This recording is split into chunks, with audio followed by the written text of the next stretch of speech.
نظم نمبر 4 محنت کی برکات۔ نمبر 1 مشقت کی ذلت جنہوں نے اٹھائی، جہاں میں ملی ان کو آخر بڑھائی، کسی نے بغیر اس کے ہرگز نہ پائی، فضیلت نہ عزت نہ فرما روائی، نہال اس گلستان میں جتنے بڑے ہیں، ہمیشہ وہ نیچے سے اوپر چڑھے ہیں۔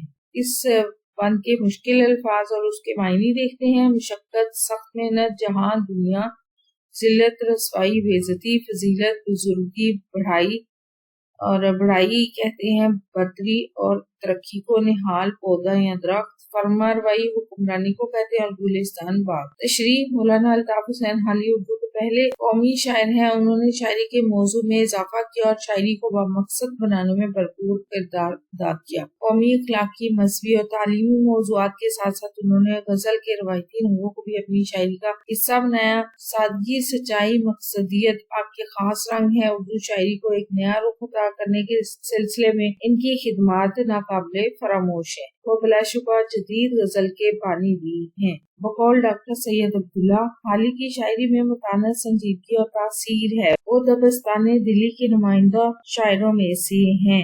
حالی اپنے اس پہلے بند میں فرماتے ہیں کہ جن لوگوں نے محنت اور مشقت کو اپنی عادت بنا لیا اور وہ محنت کرتے ہیں، انہی لوگوں کو آخرکار اس دنیا میں بڑائی اور عظمت ملتی ہے۔ محنت کے بغیر کسی شخص نے آج تک نہ کبھی عزت حاصل کی اور نہ ہی کبھی اسے کوئی فضیلت ملی، اور نہ کبھی ایسا شخص حکمرانی حاصل کر پاتا ہے۔ علی فرماتے ہیں کہ اس باغ میں جتنے بھی پودے ہیں وہ سب آہستہ آہستہ فرمان چڑھے ہیں۔ مطلب یہ کہ اس دنیا میں جو انسان بھی ترقی کر کے اعلیٰ عہدوں پر پہنچتا ہے وہ ان سب کی محنت کا ہی ثمر ہوتا ہے۔ اور حالی برکت ہے دنیا میں محنت کی ساری، جہاں دیکھے فیض اسی کا ہے جاری، یہی ہے کلید در فضل واری، اسی پر ہے موقوف عزت تمہاری، اسی سے ہے قوموں کی یا آبرو سب، اسی پر ہے مغرور میں اور تو سب۔ ویڈیو کیسی لگی؟ چینل ضرور سبسکرائب کریں، ویڈیوز کو لائک اور شیئر کیجیے، کمنٹ کر کے بتائیں کون سی ویڈیوز دیکھنا چاہتے ہیں۔ اپنا اور اپنے پیاروں کو رکھیں ڈھیر سارا خیال۔ اللہ حافظ۔